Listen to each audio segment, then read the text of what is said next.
এটা কাহিনী ফুটা নুফুটা মাতেৰে মাতিছিল। মা, কুঁহিপাত পঢ়াৰ দিনৰেই কথা।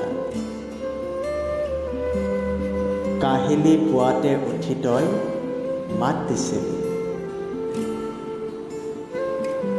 শুন উঠিছনে? বাপেৰে দিবহি ৰ। আৰু মই খৰধৰকৈ পঢ়াৰ টেবুলত আধৰুৱা টোপনিৰ যিহে নিশ্বাস।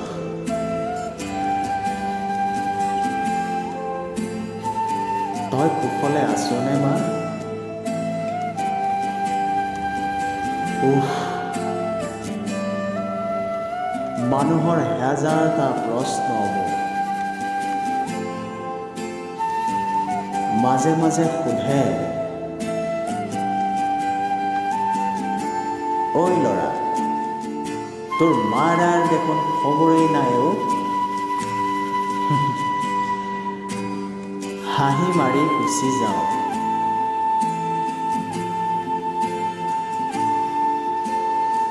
প্লাৱনৰ দৰে বেদনাৰ হেঁচাও মা।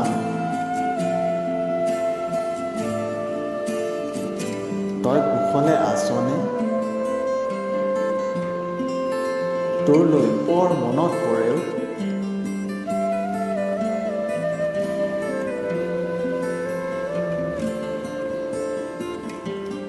মই কাক কেনেকৈ প্ৰশ্নৰ উত্তৰ বিলাওঁ নাজানো, কিন্তু তই অথচ মোক ভুল নুবুজিবি মা। তইতো জানই মোৰ মনটোৰ কথা, বৰ ঠুনুকা।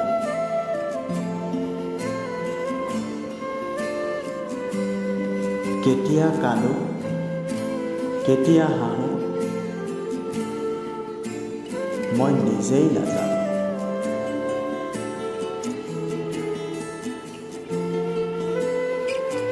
তই মিছা বদনামৰ ভাগি হলি, মই জানো। আৰু আজি থাকিও মোৰ পৰা বহুত দূৰত।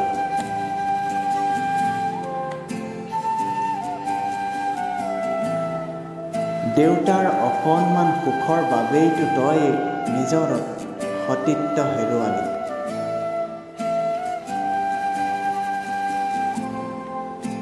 আৰু মোৰ ভৱিষ্যতৰ বাবেই তই ত্যাগিলি নিজৰ ব্যক্তিত্ব ন?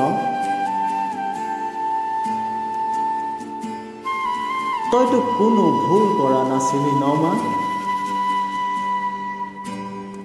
তথাপিও সমাজে তোক লাঞ্ছনা কৰে আজি। কাৰণ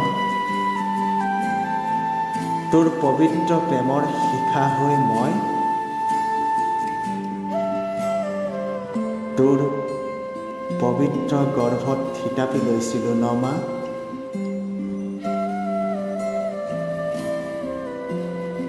মা, তই কুশলে আছনে?